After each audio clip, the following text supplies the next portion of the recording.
Yan, okay na. Alam na nila yung gagawin. Ito! Ang pag-uusapan natin ngayon. Anong pangalan mo, sir? Arwin, Ilang taong ka na, sir? 11. Saan ka pupunta ngayon? Sa Puerto po. Anong gagawin mo doon? Maghanap ng trabaho. Ano maghanap ng trabaho? Sino kasama mo pupunta ng Puerto? Kayo po. Kami! Si Domeng, taga rito siya. Sino sumama sa amin? Bakit mo gusto sumama sa amin, Meng? Wala lang, nakikita ko lang kayo ay masaya.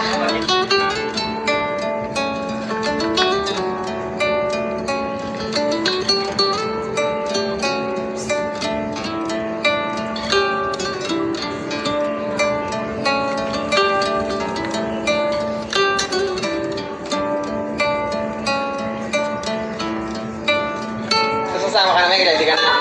Okay, alright! Siguro nakita niya na masaya kami magkakasama, masaya yung ginagawa namin. As in, isang buong pamilya lang kami na intact kami. Tapos siya, mag-isa na siya ditong bata. So, pwede natin siya kadagdag sa samahan natin, di ba? Tatanggapin ba siya ng Ong Fam? Bakit naman hindi? Kasama din siya sa atin sa mga van life. Domeng, meron kaming van na merong lamesa sa loob, merong kama, merong CR, may lutuan. Ready ka na ba doon? Gusto mo na bang mag-adventure sa mga bundok-bundok? Matutulog tayo sa mga areang tabing ilog, tabing dagat, hanap tayo ng mga gatong. Masaya yun, di ba? So, bakit tayo miyembro ngayon sa Ong Fam? Siya si Domeng. Tawagin siya Domeng. Mahusay yan mamana-mana dito, mga isda. Sa mga mababaw na part lang. Once na may ganun ka ng skills, patuloy na yun eh. Tuloy-tuloy na yun eh. Madali nang i-improve yun eh. Kasi ibig sabihin, meron siyang gutom na matutunan yung mga bagay-bagay. Gusto mong matuto pa. Gusto po. Kasi ako, marami akong tuturo sa'yo. Handa ka bang malaman lahat yun? Handa. Nagagalit din ako. Okay lang sa'yo yun. Bakit? Naintindihan din kita. Kasi, Kung may mali, bago pagalitan. tama. Yung mga batang kaedara ni Domeng, marami kang matututunan. Dahil, ngayon, parte na ng pamilya natin si Domeng. Itong batang to, mukhang mabilis matututo eh. Mga tuturo ko sa kanya. Baka iniisip nyo na hindi pa kaya ng 11 years old yun. Gusto ko lang ipakita sa inyo na wala yan sa edad. Basta kaya na ng katawan at alam naman natin kung ano yung kapasidad yung mga bata na ganyan. Minsan tayo lang mga magulang yung mga naglilimita na parang ayaw natin ganito, ayaw natin ganyan. Kasi pag laki nila, magiging lampa, di ba? Mas maganda na kung ano yung sa tingin natin kaya na nila. Dahil yung mga ganyang edad ko noon, mas matitindi pa dyan yung kinakaya ko. So, kaya siguro ganito rin ako ngayon, maayos kahit pa paano. Dahil pinukpok ko yung sarili ko na maging marunong sa buhay. Nung mga bata pa lamang ako. Dapat ganun ka rin, Meng. Ready ka? Ready. Ready! Sana maging parang kami siya nila Jeyo, nila Dondong. Ganun lang. So, tuloy na tayo ngayon ng biyahe. Meng? Okay. Ingat kayo dito, ha? Susunod. Kayo din. Oo. Yan. Yan si Bunny. Alam niyo naman. Uli-uli na mga isda dito. Yung mga panahon na ginabago namin, takot na takot kami. Tapos pag sasabihin niya Tatanong lang, lang kami sa kanya. Bunny, okay pa ba to, Bunny? Pag sinabi niya, okay pa. Okay, kalma kami. nakakaram na naman, okay pala, tagalog namin. Kasi okay naman pala. Kasi siya nakakaalam na natin. So, sana makabalik pa ulit kami dito sa susunod. Ano naman, ang sitwasyon. Balik talaga. Huwag yung sana. Na? Balik talaga. Alam na! Ingat ka palagi. Sana magtumibay ka palalo sa mga dadaang ulan at bagyo.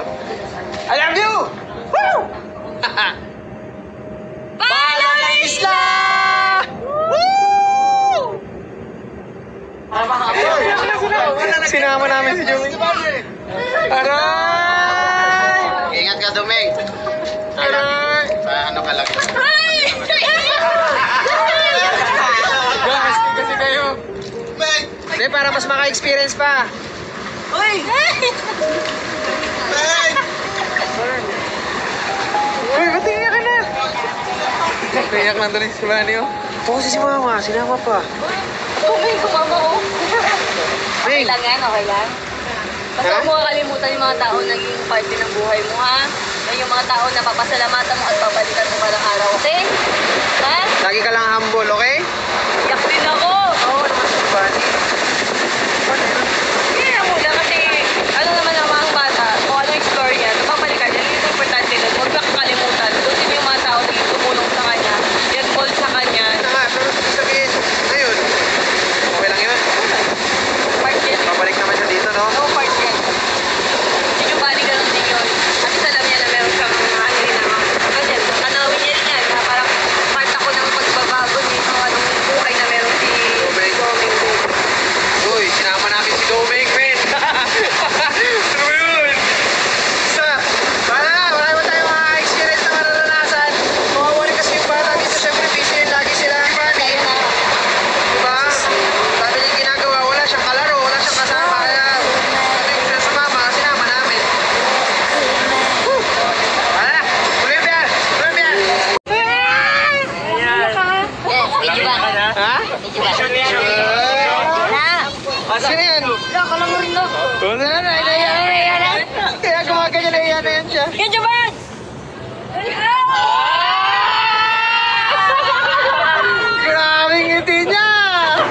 Namiss mo si Kuya Jaban?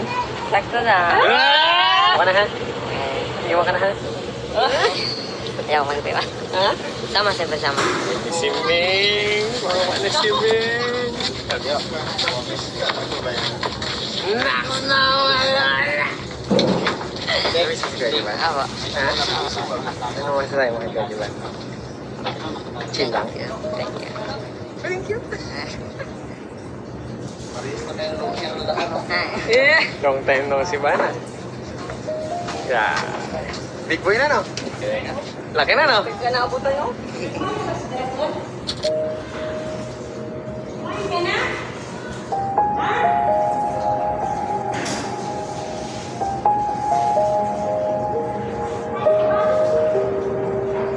Tumakat ko yan. Pero, ano kasi, ano na, maabot na ako. Binata na no?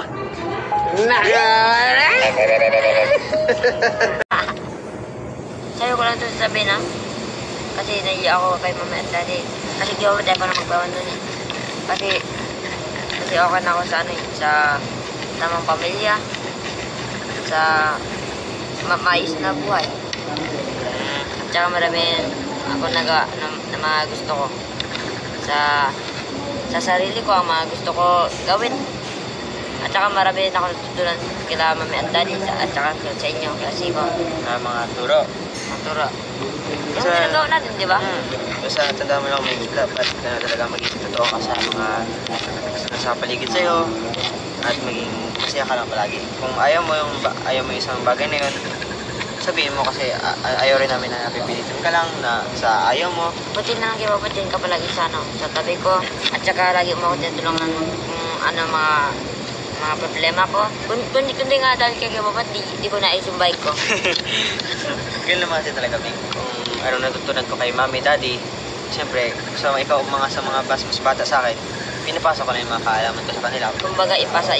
Yun, pasa-pasahan.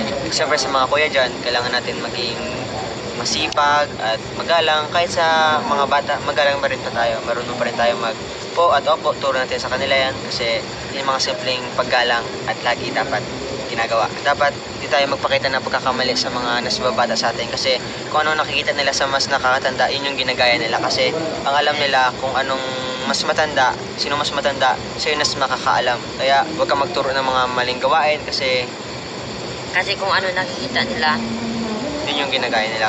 yun. Ba't tayo masabihin ka naman yun? Hindi ako eh. Huwag kang mayamin kasi sinabi mo kay mami pa ni daddy. Matataas sila kasi na appreciate mo pala yung mga pagmamahal ng mami sa'yo, daddy. Kaya huwag kang maya. Bawat muna natin yung